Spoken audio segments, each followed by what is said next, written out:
Y'all, we're making cookies for breakfast, and it ain't what you think. Come on.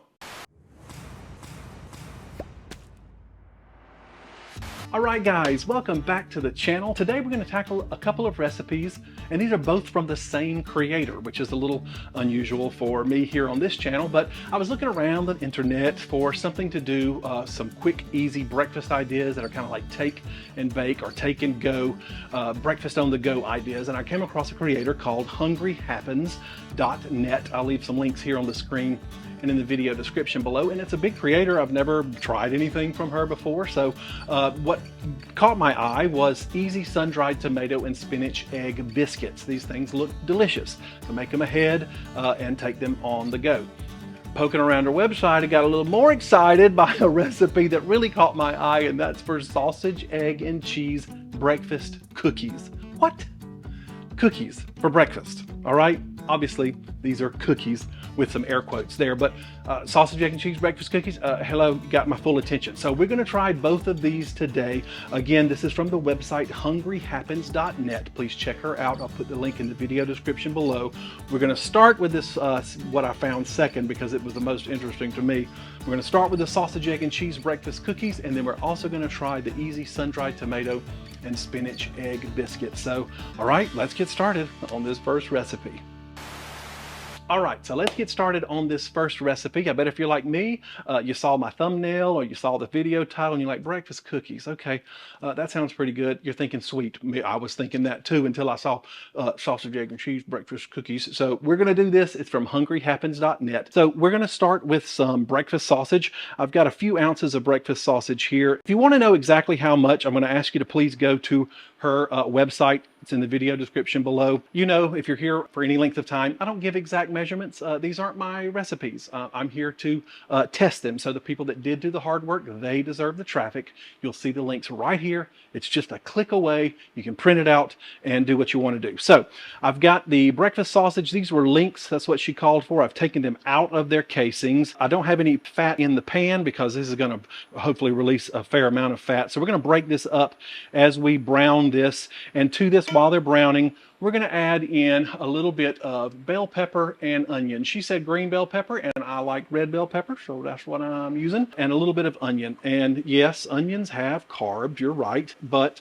you know what? We often think, oh, I'll just use some onion powder. Well, guess what? Onion powder is just desiccated, dried onions. The carbs didn't go anywhere. Just because you remove the moisture doesn't mean you're removing any of the sugar or the carbs. So if you can fit it in your macros, I'd rather work with the real thing when I can, onions and garlic and things like that, to get a little browning on them and get some flavor. But so we're starting with this. I'm going to quickly just break this up as we go. I'm going to speed this up so you don't have to watch it, and we'll come back here just as soon as all of this is browned and move on to our next step.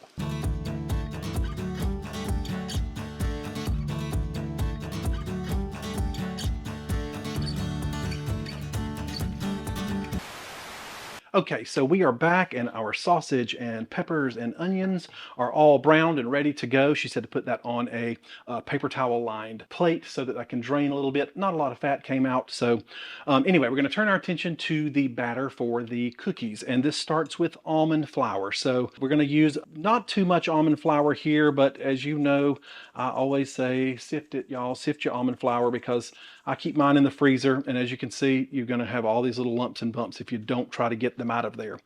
To this, we're going to add in some salt, some baking powder, and a little black pepper. I'm just going to throw all that in the sifter here, the sieve, and let this come through, and then we're going to just give this a good whisk to make sure it's all well incorporated before we move on to the next step.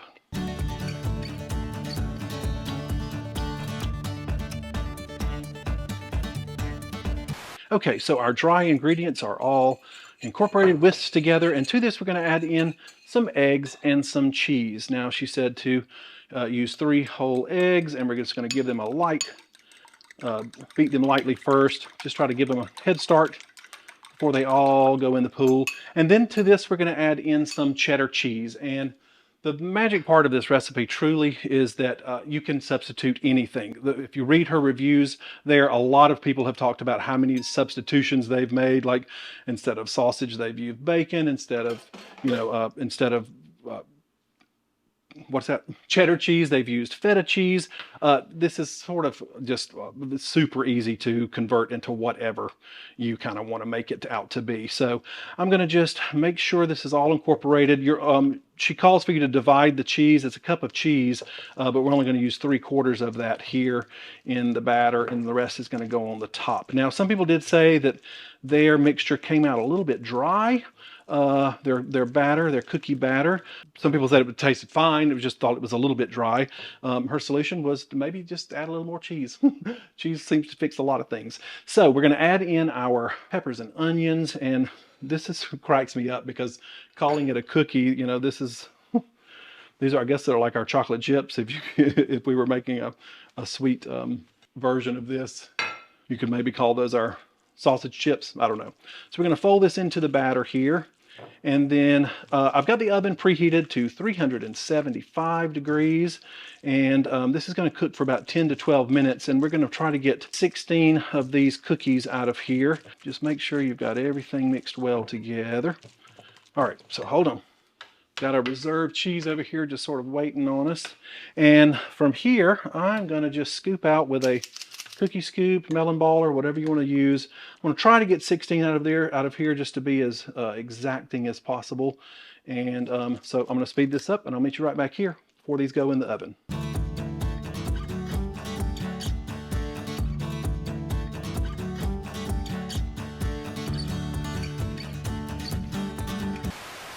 Okay, so I didn't get 16 out of there. I got 15, and how mad does this make you that that is not even symmetrical? I hope it makes you as mad as it makes me, because I went in for 16 and stopped at 3 across. And yep, that bothers my OCD a whole bunch. But I had already committed, so I had to commit. All right, so a little bit of cheese on top of each one, and then she said to sort of pat them down just a little bit so that they form more of a cookie.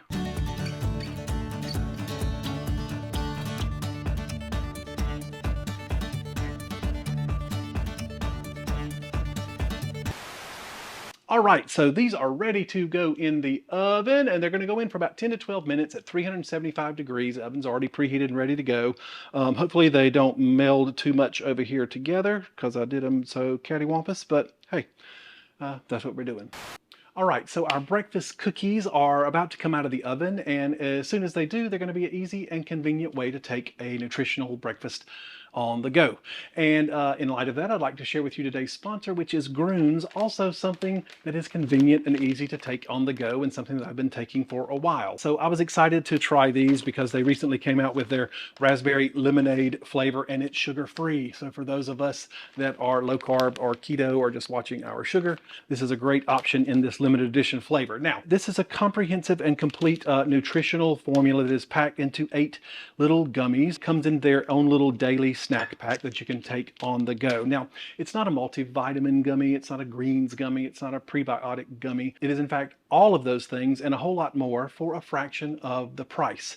And it tastes great. It's like a little snack on the go. So a lot of generic multivitamins and even some of the gummies out there only have like 7, 8, or 9 vitamins and minerals per serving. But Grunes has over 20 vitamins and minerals per daily packet, and over 60 whole foods packed into each one of these little things. And a lot of the vitamins in them are methylated. It's a fancy way of saying they're made available more easily to our bodies. 30% of the population cannot even access the vitamins that we're taking in our multivitamins or our gummies because they're not methylated. That's an expensive step, so most manufacturers sort of skip that, but Grunes doesn't. They care. They want us to be able to at least access the vitamins, so things like B12 and folate are methylated so that we're sure to be able to access all of the vitamins in our little packet. Grunes also has over 6 times the gut health ingredients of other greens powders, also contains biotin and niacinamide for healthier skin, hair, and nails. There's over 35,000 research publications that talk about the benefits of the ingredients that are found within Grunes. So if you guys want to try right now for a limited time the raspberry lemonade flavor that I've got here, the ones that I enjoy so much, you can get 52% off if you will use the link. It's going to be here on the screen. It's going to be in the video description. It's going to be in the pinned comment below. Use that. You'll get 52% off of your first order. So thanks, Grunes, for sponsoring this. Let's get started on the rest of this recipe. All right, guys, we are back and our sausage, egg, and cheese cookies are out of the oven. I mean, those look pretty amazing. Sort of like flat little biscuits, which I guess in the grand scheme of things, that's what a cookie is. So I'm going to put these on a cooling rack in the back, and we're going to get immediately started on the second recipe. All right, so let's get started on the second recipe, also by hungryhappens.net. This is the one that originally caught my eye. This is her easy sun-dried tomato and spinach egg biscuits. This is another take and bake sort of portable breakfast. I'm going to leave a link again here on the screen. Check out the link in the video description below as well. Now, caveat, I do not like sun-dried tomatoes. I would say I hate sun-dried tomatoes. It's not a flavor, it's a texture. So because her recipes are so versatile and so many people in the comments especially have talked about dozens of things they have substituted in this recipe, I feel pretty comfortable substituting out the sun-dried tomatoes for, I'm going to use some red bell pepper. Some roasted red peppers would probably have been an even better choice in this.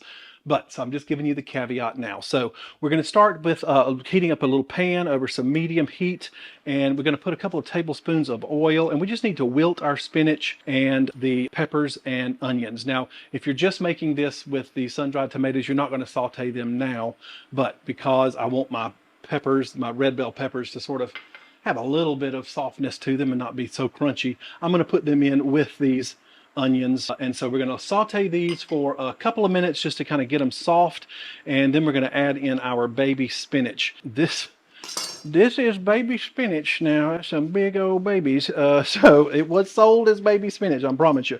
But we just need a nice rough chop on this. You don't want obviously big strings of spinach, even though we're going to cook it down just a minute or two, not long, about 60 seconds. You don't want in our biscuit to take a bite and pull out a giant string of sauteed spinach. So rough chop on that. Won't take long for this just sort of melts down. You know how spinach, you can start with a bushel of it, and you're going to have about a tablespoon when you're done. So I'm just going to speed this up. Going to saute these for a couple of minutes beforehand, and then throw this spinach in as well. All right, see you in just a bit.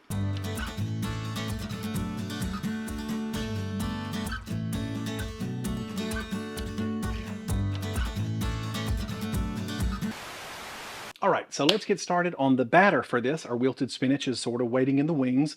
We're going to start with a little bit of cottage cheese. Again, if you want to know exactly how much, please visit her website. It's right on the screen and in the video description below.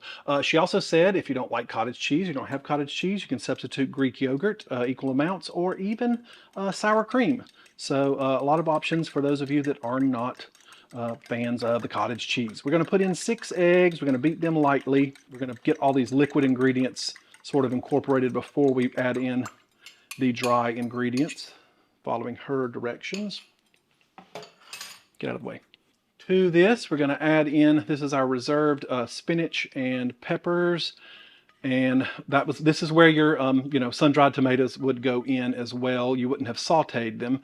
You would have just kind of finely sort of chopped them up a little bit. But again, I ain't doing it. So you forgive me. It's rare that I substitute ingredients, but I did on this day. Also, she called for a little bit of fresh garlic in with the onion when you were sauteing it. I love garlic. I don't like it for breakfast. I don't want to, it's going to talk to me for the rest of the day, and you ain't going to want to talk to me for the rest of the day if I have garlic for breakfast. But if you like garlic, please put it in. I'm sure it is absolutely delicious. So once you got your liquid ingredients all combined here, we're going to start with the dry stuff. And again, I'm going to sift this. She doesn't call for you to, but y'all know I'm sort of weird about that. So we're going to add in some almond flour and coconut flour. You're going to do both almond and coconut.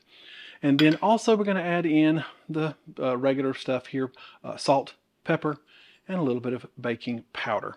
So I'm just going to sift this out real fast, just get all the lumps and bumps out. And to this, we're going to add in some cheeses. This is some mozzarella cheese and some grated Parmesan cheese. I use bagged. Some people think that's the absolute worst thing in the world. You fight that battle yourself. You choose what you want. So just give this quick mix.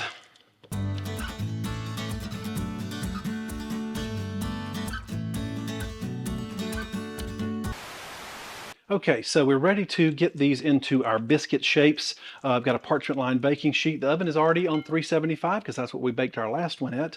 And she said we're going to use a scoop or something and try to get about a quarter cup of batter for each of the biscuits. And we're aiming for 10 of these. So I'm going to try to do a little bit better spreading these out and getting them more evenly distributed. So I'm going to do that now. And when I get done, I'm going to put a little bit of just a drop or two of mozzarella cheese on each one of these, and we'll go from there, and I'll meet you right back here when they're ready to go in.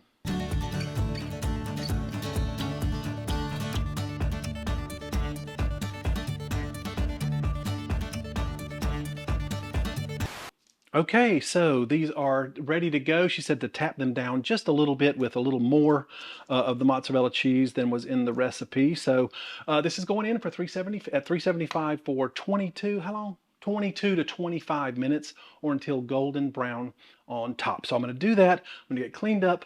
We're going to come back here. We're going to taste both of them and I'll let you know about the nutritional information, all that jazz. So I'll see you right back here in just a bit. All right, guys, so we are back, and as you can see, this is the second recipe. Those biscuits, they turned out really nicely. Those look great. Here are our cookies from the first recipe. So what do these taste like, and what are the goods on the nutritional information? So this isn't all of them. I have quite a few left back here on the pans. I just have put these out here for display for us to test. So let's talk about nutrition first. Our first recipe, this is the sausage, egg, and cheese breakfast cookies. This makes 16 of them. I actually got 15 if you remember correctly. But if you make 16 of them, one cookie is 94 calories. You've got 5 grams of protein. You've got 8 grams of fat, 2 grams of carbohydrates, and 1 gram of fiber. So that's 1 gram of net carbs per cookie, okay, if you make 16 of them. The second recipe, this is the easy sun-dried tomato and spinach egg biscuits. These are a little bit larger. And of course, I didn't use sun-dried tomato. I used bell pepper, so that might affect things a little bit. But you're supposed to get 10 biscuits out of there, which I did. If you make 10, one biscuit is 159 calories. You got 9 grams of protein, 11 grams of fat, you got 7 grams of total carbs, 3 grams of fiber, so you've got 4 grams of net carbs. So 1 gram of net carbs, 4 grams of net carbs are about 50 calories difference in each of them. But the important part is, what do they taste like? Are they worth even eating? So this is our little cookie, I guess you could say. I'm going to call them like little sausage chips in our cookie here. So let's see. Of course, I mean, it's not even really even warm anymore. I'm good. All day. Ooh. Yeah, it's exactly what we thought it would be. I mean, sausage, egg, and cheese, and almond flour. It is really good. These are going to live, she said, for about 3 to 4 days in the fridge. You can take them out. She said she warms them up in her little mini toaster oven. You can also do it in the microwave, or you can just eat them cold. This is room temperature now by the time this other recipe had come out. That is good. Fantastic. Yeah, good. Okay. Eggy for sure. I just want to say that. Yes, it's eggs, obviously. Kind of quiche-y, but the almond flour gives it something sturdy, so it feels a little more substantial than just the gelatinous feel of a quiche. There's a bite there, like a cookie. Okay, the biscuit. This is the one with the spinach, the baby spinach in it. And these are a little bit softer. Let's see what it looks like if you break it open. Oh, yeah. No sun-dried tomatoes in this one. Thank you very much. What's it say? Yeah, lighter. A little more bread-like. Oh, good. Okay. Oh. Okay. Also delicious. Definitely a little breadier, more biscuit-like. I mean, we're using the terms cookie and biscuit loosely here, right? For a lot of the things that are mostly eggs. But the coconut flour in that and the almond flour, can't really taste either of those, but it gives it some lift and some rise and makes it taste kind of like a I mean, you know, it's biscuit-esque. It really kind of is. And the onions in these make both of them very savory and good. Spinach is great in that. You could also add some meat in there, like if you wanted some like Canadian bacon or some ham, whatever you wanted to do. These are so versatile, so easy. So both of these recipes are a winner, and I will probably keep these in rotation regularly and a Ziploc bag of them in the freezer. I mean, in the freezer or fridge, ready to go. So breakfast cookies, breakfast biscuits, yeah, it can be done. All right, guys, thank you for joining me. I say this every time. These videos are a way for me to maintain my low-carb way of eating. Looking at the end of that camera as often as I can helps keep me honest, so I appreciate that you guys have come along for the journey. I'm going to ask you to please hit the like button down below and the subscribe button. Be sure you also click the bell so that you know as soon as I release a new video. Both of those are free to do, don't cost you anything, and they mean the world to this channel because it lets other people know this might be a video that they would enjoy. Also want to give another thank you to my sponsor, Grunes. Be sure to check out the link in the video description. It's going to be in the pinned comment, 52% off of the raspberry lemonade limited flavor, sugar-free too. So those are excellent. Lastly, my rock stars, their names are already scrolling over here. If you don't know what I'm talking about, this is my Patreon members. Patreon is like the tip jar for the internet. It lets people like you who enjoy what people like me do here on YouTube and give $1 or $2 a month just to keep the train on the track. So without them, none of this would be possible. So thank you to all of them. So, all right, guys, I'll see you in the next video. And remember, today is a great day to have a great day. Bye-bye.